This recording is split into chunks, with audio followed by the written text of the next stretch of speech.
Hello again. I just want to do kind of a addendum, more rant style kind of video.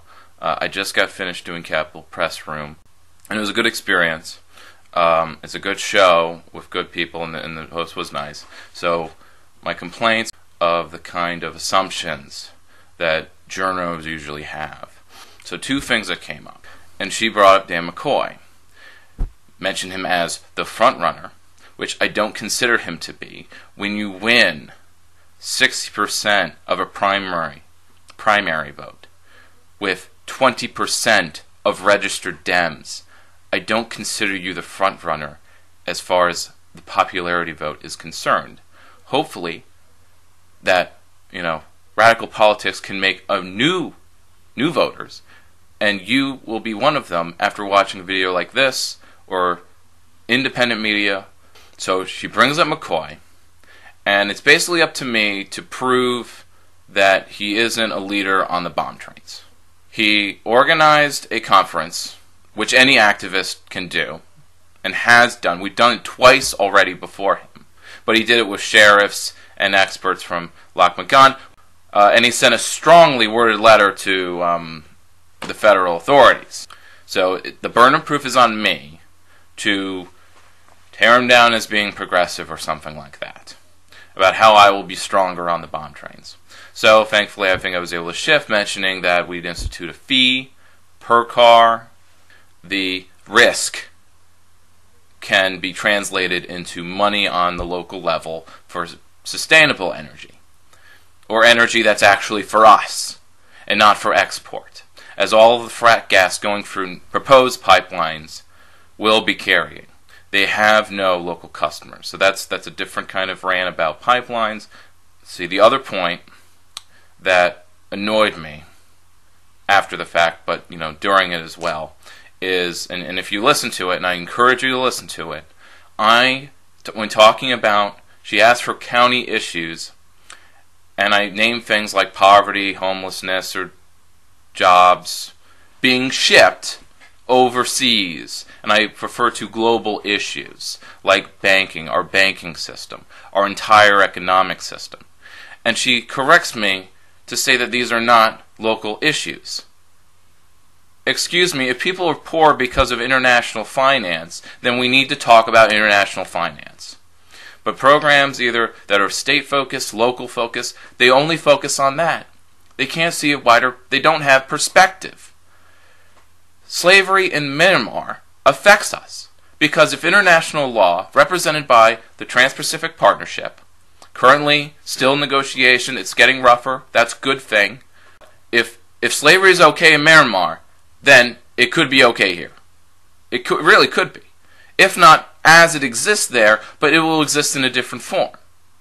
Which, to be much more radical, wage slavery, a term called wage slavery. Why? How is accepting wages like slavery? Because if you don't get a job that pays wage or salary, you starve. There are no alternatives. You need resources you don't have. I could grow my own food. I don't need to work for wages to buy food, you might say. But I need land to grow food. And we do not have land. Everyone does not have land. Land is wealth. And it's few that own it all. We can have many people owning small plots of land, and they can grow their own food on it. But a lot of them aren't. They're growing lawns. It's sucking their... It's also the waste that our banking system puts value on property if it has a well-maintained lawn and not a garden that actually grows food that people eat. We could have food so cheap, it's free. Like free. Much like our music. But no, it has to be copyrighted. It has to cost this much. Or our medicine. Everyone is getting pissed off, rightfully, over that douche of a hedge fund manager for hiking up the price on a drug that he bought so he owns it. But people are not asking the question, isn't the problem that he owns a drug? If a drug is for public consumption, it's for our benefit, our happiness, why is it owned by one person? Why does someone have to profit off of it? Why should any company have to profit?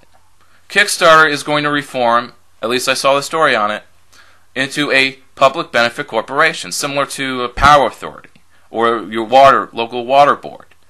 Any revenue goes back into the public good. It goes back into what they're doing. A public benefit corporation can do that, and that's what Kickstart. It's more about charity and solidarity, not about profit maximization, although they're still allowed to do that. But those profits, instead of going to a board of directors, to dividends, to stockholders, to Wall Street banks, it stays local. It's circulated locally. Earlier, they were talking about minimum wage, and businesses are demanding tax breaks in equal amount to the higher wage. It's just circulating the same amount of money. It's basically industry admitting they're not creating new wealth. Any new wealth they're creating, any illusion of more money being made, is because the Fed is printing more of it. And that is a national issue. There are national things going on. And they affect us. So when I propose a public bank or local community currency and things like that, to say we should have control of our own money, and not banks and not Wall Street, I'm talking about our local economics. I'm talking about our ability to keep jobs here, to have businesses that have staying power. And most of the mistakes happened when she asked me to talk about myself, especially since I don't meet the standard definition of success. So the direction I wanted to go in was probably to pivot towards I don't meet the standard definition of success, but I'm happy and I'm doing what makes me happy. So I'll just sign off with, I hope you are angry at how much things suck. Maybe we should start acting like it. And I kind of wish our journalists would act like it too. The ones I trust are the ones that sound angry, the ones that are angry. And not act like, well, all politics are local, as she said, and there's in a tone of, there's really nothing you can do about it. There is something you can do about it. You can go third party. You can be more activist. Care a bit more.